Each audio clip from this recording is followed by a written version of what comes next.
ನಿಮ್ಮ ಪ್ರಶ್ನೆನೇ ಕೇಳ್ತೀನಿ ಅಬ್ದುಲ್ ಮಜೀದ್ ಅವರೇ. ಈಗ ಭವ್ಯಗೌಡ ಅವರು ಕೇಳಿದಂತ ಪ್ರಶ್ನೆ ನಿಮ್ಗೆ ಕೇಳಿಸ್ತಿಲ್ಲ ಅಂತ ಅನ್ಸುತ್ತೆ. ನನಗೆ ಗೊತ್ತಿಲ್ಲ ಈ ವಿಚಾರವನ್ನ ಇಲ್ಲಿ ಪ್ರಸ್ತಾಪ ಮಾಡಬೇಕು ಮಾಡಬಾರದು ಅಂತ. ಆದ್ರೆ ನೀವೇ ವಿಚಾರವನ್ನ ಎತ್ತಿರೋದ್ರಿಂದ ನಾನು ಕೇಳ್ತೇನೆ. ಭವ್ಯಗೌಡ ಅವರ ಪ್ರಶ್ನೆಯನ್ನ ನಾನು ಮತ್ತೊಮ್ಮೆ ರಿಪೀಟ್ ಮಾಡ್ತಾ ಇದ್ದೀನಿ. ಹೆಣ್ಮಕ್ಳಿಗೆ ಅನ್ಯಾಯ ಆದ ಹೆಣ್ಮಕ್ಳಿಗೆ ನ್ಯಾಯ ಕೊಡಿಸಬೇಕು. ರಾಜ್ಯದ ಯಾವುದೇ ಮೂಲೆಯಲ್ಲಿ ಏನೇ ಅನ್ಯಾಯ ಆದ್ರೂ SDPI ಆ ಹೆಣ್ಮಕ್ಳ ಪರವಾಗಿ ಇರುತ್ತೆ ಅಂತ ನೀವು ಹೇಳ್ತಾ ಇದ್ದೀರಲ್ವಾ. ಭವ್ಯಗೌಡ್ರು ಏನ್ ಪ್ರಶ್ನೆ ಮಾಡಿದ್ರು ಅಂತಂದ್ರೆ, ನಿಮ್ಮಲ್ಲೇ ಅನ್ಯಾಯ ಆಗ್ತಾ ಇದೆಯಲ್ಲ, ಮಸೀದಿಗೆ ಮಹಿಳೆಯರಿಗೆ ಪ್ರವೇಶ ಇಲ್ಲ, ಅವ್ರಿಗೆ ಯಾಕೆ ಅನ್ಯಾಯ ಮಾಡ್ತೀರಿ, ನ್ಯಾಯ ಕೊಡಿಸಿ, ಅವ್ರಿಗೆ ಪ್ರವೇಶಕ್ಕೆ ಅನುಮತಿ ಕೊಡಿ ಅಂತ ಕೇಳಿದ್ರು ಅವರು. ಅದಕ್ಕೆ ಉತ್ತರ ಕೊಡಿ ಅಬ್ದುಲ್ ಮಜೀದ್ ಅವರೇ. ಭವ್ಯಗೌಡರಿಗೆ ಇದ್ರ ಬಗ್ಗೆ ಅರಿವಿಲ್ಲದ ಕಾರಣ ಅವ್ರು ಹೇಳ್ತಾ ಇದ್ದಾರೆ. ಯಾವುದೇ ಮಸೀದಿಗೆ ಹೆಣ್ಣು ಪ್ರವೇಶ ನಿಷೇಧ ಇಲ್ಲ. ಇಡೀ ಮುಸಲ್ಮಾನರ ಶ್ರದ್ಧಾ ಕೇಂದ್ರವಾದಂತಹ ಮಕ್ಕಾ ಇರ್ಬೋದು, ಮದೀನಾ ಇರ್ಬೋದು, ಅಥವಾ ಯಾವುದೇ ಮಸೀದಿ ಇರ್ಬೋದು, ಹೆಣ್ಣು ಮಕ್ಕಳಿಗೆ ನಿಷೇಧ ಅನ್ನುವಂಥದ್ದು ಇಲ್ಲವೇ ಇಲ್ಲ. ಅದೆಲ್ಲವೂ ಕೂಡ ಅದು ಮಾಡ್ಕೊಂಡಿರುವಂತದ್ದು ನಿಷೇಧ ಅನ್ನುವಂಥದ್ದು ಇಲ್ಲ. ನಾನು ಇದನ್ನ ಸ್ಪಷ್ಟವಾಗಿ ಆ ರೀತಿ ಎಲ್ಲೂ ಕೂಡ ನಿಷೇಧ ಇಲ್ಲ. ನನಗೆ ನಿಮ್ಮ ದರ್ಗಾದ ಬಗ್ಗೆ ಮಾಹಿತಿ ಗೊತ್ತಿಲ್ಲ. ನಿಷೇಧ ಇಲ್ಲ ಅಂತ ಎಲ್ಲೂ ಅವ್ರು ಕಾಣಿಸೋದೇ ಇಲ್ವಲ್ಲ. ಮೀರಾ ಪ್ಲೀಸ್, ಅಲ್ಲ ಅವ್ರಿಗೆ ಗೊತ್ತಿಲ್ಲ. ಅಲ್ಲ, ನನಗೆ ಶ್ರದ್ಧಾ ಸ್ಥಾನದ ಬಗ್ಗೆ ನನಗೆ ಗೊತ್ತಿಲ್ಲದೆ ಇರಬಹುದು. ಹಾಗಾದ್ರೆ ಧರ್ಮಸ್ಥಳದ ಭಕ್ತರ ನೀವು, ಮಂಜುನಾಥ ಸ್ವಾಮಿಯ ಭಕ್ತರ ನೀವು, ಹೇಳಿ ನಿಮ್ ಸಮೀರ್ಗೆ ಅದ್ರ ಬಗ್ಗೆ ಕಾನ್ಸಂಟ್ರೇಟ್ ಮಾಡಿ. ಮಂಜುನಾಥ ಸ್ವಾಮಿಯ ಭಕ್ತರ ನೀವು, ಮಂಜುನಾಥ ಸ್ವಾಮಿಯ ಭಕ್ತರ ನೀವು, ಮಂಜುನಾಥ ಸ್ವಾಮಿಯ ಭಕ್ತರ. ಪ್ಲೀಸ್ ಕಾಮೆಂಟ್ ದೇವಸ್ಥಾನದ ಆಚರಣೆ ವಿಚಾರ ನಮ್ಮ ಹಿಂದೂ ಧರ್ಮದಲ್ಲಿ ಪ್ರಕೃತಿಗೂ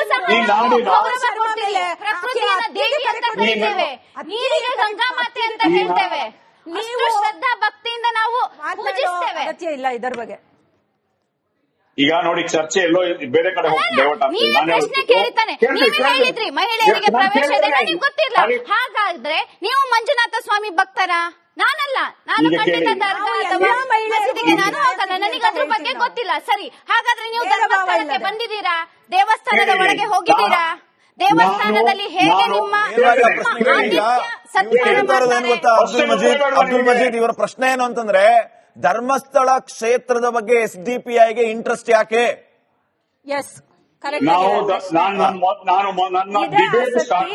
ಧರ್ಮಸ್ಥಳ ಕ್ಷೇತ್ರದ ಬಗ್ಗೆ SDPIಗೆ ಇಂಟ್ರೆಸ್ಟ್ ಯಾಕೆ? ಮಾಡಿ ಅದನ್ನ ನಿಮ್ಗೆ ಕೆಲಸ ಧರ್ಮಸ್ಥಳದಲ್ಲಿ ಆಗಿದೆಯಾ? ನೋಡಿ, ನಾವೊಂದು ಹೇಳಿಲಿ, ಮೊದಲಿಗೆ ನಾನು ಸ್ಪಷ್ಟಪಡಿಸಿದೆ, ಭಾಗಿಯಾಗಿದ್ರಾ? ಸ್ವಲ್ಪ ದಯವಿಟ್ಟು ಸ್ವಲ್ಪ ಮಾತಾಡಕ್ಕೆ ಅವಕಾಶ ಕೊಡಿ.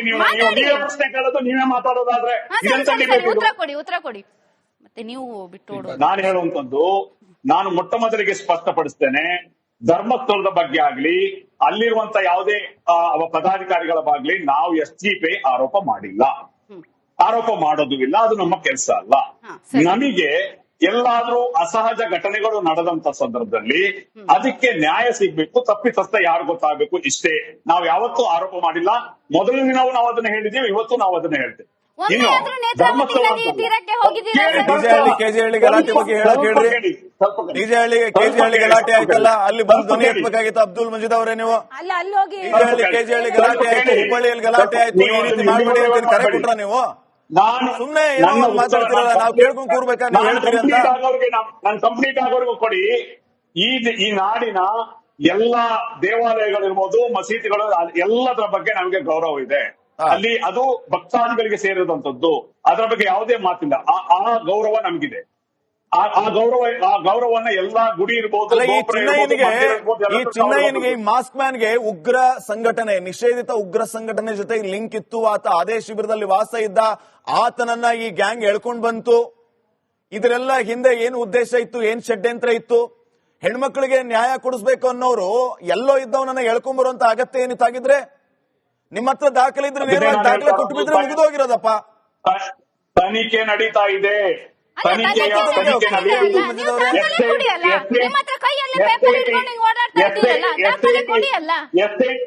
SIT ದಾಖಲೆ ಬಿಡುಗಡೆ ಮಾಡ್ಲಿ, SIT ಬಹಿರಂಗವಾಗಿ ಸ್ಟೇಟ್ಮೆಂಟ್ ಕೊಡ್ಲಿ, ಅವ್ರ ಸ್ಟೇಟ್ಮೆಂಟ್ ಕೊಡ್ಲಿ, ಅಥವಾ ಹೋಮ್ ಮಿನಿಸ್ಟರ್ ಗುಪ್ತಚರ ಇಲಾಖೆಯಿಂದ ಬಂದಿರುವಂತಹ ಮಾಹಿತಿ ಏನ್ ಸುಮ್ಮನೆ ಹೇಳಕ್ಕಾಗತ್ತಾ? ವೋಟರ್ ಐಡಿಗಳಿದೆ, ಆತನ ಹೆಸರಲ್ಲಿ ವೋಟರ್ ಐಡಿ ಇದೆ, ಆಧಾರ್ ಕಾರ್ಡ್ ಇದೆ, ಪಾನ್ ಕಾರ್ಡ್ ಇದೆ, ಎಲ್ಲವನ್ನೂ ಕೂಡ ಗುಪ್ತಚರ ಇಲಾಖೆ ಹೇಳ್ತಾ ಇದೆ.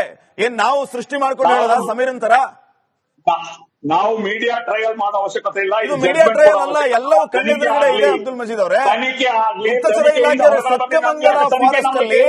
ಸತ್ಯಮಂಗಲ ಫಾರೆಸ್ಟ್ ಅಲ್ಲಿ ಈತ LTTI ಶಿಬಿರದಲ್ಲಿ ಇದ್ದ. ಅಲ್ಲಿ ಆರೋಗ್ಯ ಸ್ವಾಮಿ ಅನ್ನುವಂತಹ ಕನ್ವರ್ಟ್ ಮಾಡುವಂತ ಸ್ವಾಮಿಯ ಜೊತೆಗೆ ಈ ಚಿನ್ನಯ್ಯ ಹೋಗಿದ್ದ. ಇವರ ಕೆಲಸ ಇದೇ ಆಗಿತ್ತು. ಈತನನ್ನ ಎಳ್ಕೊಂಡು ಬಂದ್ರು, ಧರ್ಮಸ್ಥಳಕ್ಕೆ ಎಳ್ಕೊಂಡು ಬಂದ್ರು, ಈತನಿಗೆ ದುಡ್ಡು ಕೊಟ್ರು. ಏನು ಉದ್ದೇಶ ಇವ್ರದ್ದು? ನನ್ನ ವಿಚಾರ ಇಷ್ಟೇ ಸರ್. ನಿಮ್ಮ ಬುಡಕ್ ಬಂದ್ ನಿಂತಿದೆ ಈಗ ಈ ಎಲ್ಲ ಗ್ಯಾಂಗ್ ಏನಿದೆಯಲ್ಲ, ಇವರ ಬುಡಕ್ಕೆ ಬಂದು ನಿಂತಿದೆ. ಇನ್ನೂ ಯಾವಾಗ ಕೊಡ್ಬೇಕು ನೀವು ದಾಖಲೆನ? ದಾಖಲೆ ಇದೆ ಕೊಟ್ಟು ಬಿಡಿ ಸ್ವಾಮಿ, ಗೊತ್ತಾಗ್ಲಿ ಜನರಿಗೆ ಯಾವ್ದು ಸತ್ಯ ಅಂತ. ನಾನು ಯಾವುದೇ ದಾಖಲೆ, ನಾನು ಒಂದೇ ಒಂದು ವಿಚಾರ ಹೇಳಿದ್ದು, ಸೌಜನ್ಯ ಜಡ್ಜ್ಮೆಂಟ್ ನಲ್ಲಿ ಏನು ಸಾಕ್ಷಿ ನಾಶ ಮಾಡಿದ್ರೆ ಅಧಿಕಾರಿಗಳ ಮೇಲೆ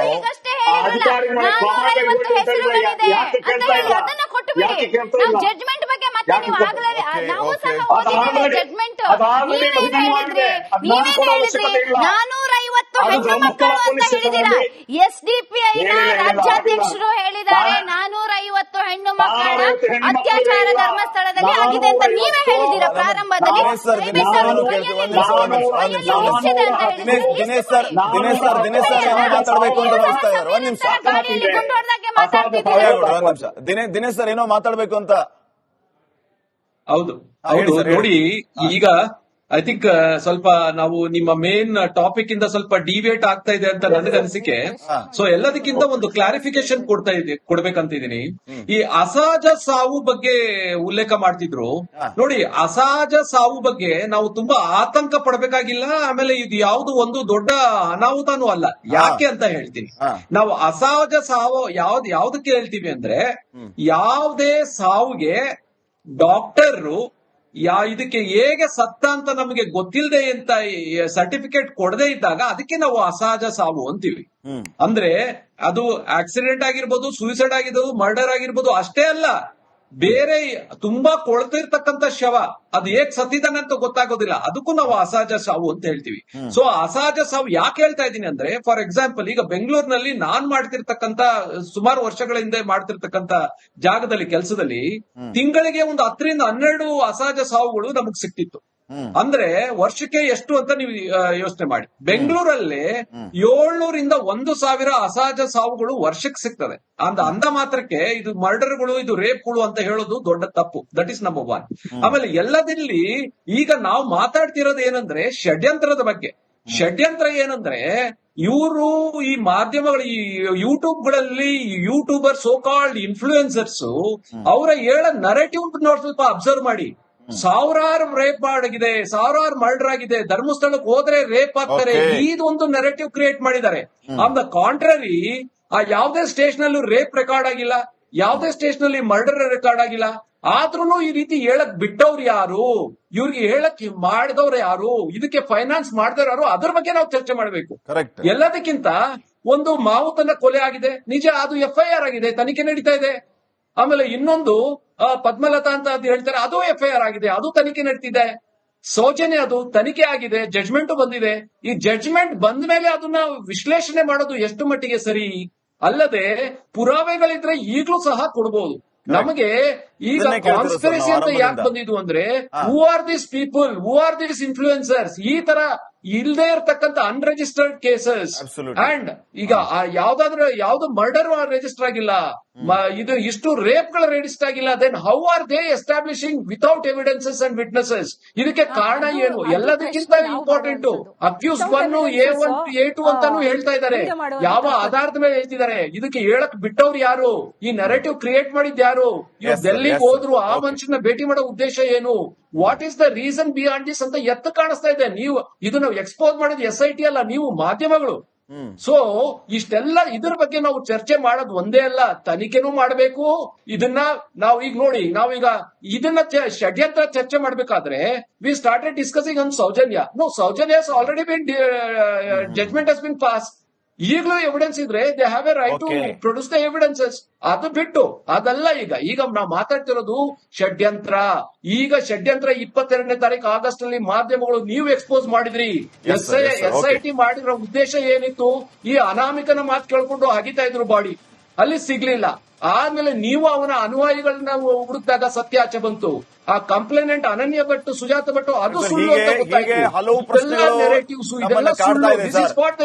ಇನ್ವೆಸ್ಟಿಗೇಷನ್ ಈ ರೀತಿಯ ಷಡ್ಯಂತ್ರದ ವಿಚಾರಗಳು ಹಲವು ನೀವು ಹೇಳಿದಂತ ಪ್ರಶ್ನೆಗಳ ಆರಂಭದಲ್ಲೂ ಈ ಪ್ರಶ್ನೆಗಳನ್ನ ನಾನು ಮಾಡಿದೆ. ಸಾಕ್ಷಿಗಳಿಲ್ಲದೆ ಅದು ಹೇಗೆ ಅವರು ವಿಡಿಯೋ ಮಾಡ್ತಾರೆ ಅನ್ನುವಂಥದ್ದು. ಈಗ ಉತ್ತರ ಕೊಡ್ಲಿ, ಎಲ್ಲರಿಗೂ ಉತ್ತರ ಕೊಡುವಂತ ಸಮಯ ಬಂದಿದೆ. ಇದರ ಹಿಂದೆ ಯಾರ್ಯಾರಿದ್ದಾರೆ ಎಲ್ಲರ ಮುಖವಾಡಗಳು ಆಚೆ ಬರುತ್ತೆ. ನಾವು ಮತ್ತೆ ಅವಾಗ ಅಬ್ದುಲ್ ಮಜೀದ್ ಅವರನ್ನ ಕಾಂಟ್ಯಾಕ್ಟ್ ಮಾಡೋಣ, ಮತ್ತೆ ಅವರಿಂದ ಉತ್ತರ ಪಡೆಯೋಣ. ಸಮಯದ ಅಭಾವ ಇತ್ತು, ಸಾರಿ. ಮತ್ತೆ ನಿಮಗೆ ಯಾರಿಗೂ ಸಮಯ ಕೊಡಕ್ ಆಗ್ತಾ ಇಲ್ಲ. ಅಬ್ದುಲ್ ಮಜೀದ್ ಅವರೇ, ಮತ್ತೆ ನಿಮ್ಮನ್ನ ಸಂಪರ್ಕ ಮಾಡ್ತೀವಿ, ಮತ್ತೆ ನಮ್ಮ ಉತ್ತರ ಪಡಿತೀವಿ. ಸಮಯ ಇದ್ದದ್ದಿಷ್ಟೇ, ಸಾರಿ ಫಾರ್ ಸಮಯ ಇದ್ದದ್ದಿಷ್ಟೇ. ಆದ್ದರಿಂದ ಥ್ಯಾಂಕ್ ಯು ಎಲ್ಲರಿಗೂ ಮತ್ತೊಮ್ಮೆ ಜಾಯ್ನ್ ಆಗಿದ್ದಕ್ಕೆ. ಮತ್ತೊಮ್ಮೆ ಎಲ್ಲರಿಗೂ ಧನ್ಯವಾದಗಳು. ವೀಕ್ಷಕರೇ, ತನಿಖೆ ಅಂತೂ ನಡೀತಾ ಇದೆ. ಸೌಜನ್ಯಗೆ ನ್ಯಾಯ ಸಿಗಬೇಕು ಅನ್ನುವಂಥದ್ದು ನಮ್ಮೆಲ್ಲರ ಒಕ್ಕೋರಲಿನ ಒತ್ತಾಯವಾಗಿದೆ.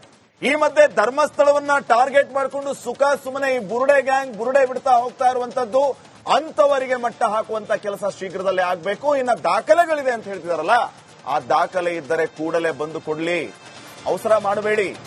ದಾಖಲೆ ಇದೆಯಾ, ಒಯ್ದು ಕೊಡ್ರಿ. ಯಾರಿಗೆ ಶಿಕ್ಷೆ ಆಗ್ಬೇಕು ಆಗ್ಲಿ, ಸತ್ಯ ಆಚೆ ಬರಲಿ. ಇದು ಇವತ್ತಿನ ಮಹಾಭಾರತ ವಿಶೇಷ. ನೋಡ್ತಾ ಇರಿ ರಿಪಬ್ಲಿಕ್ ಕನ್ನಡ, ಇದು ನಿಮ್ಮದು.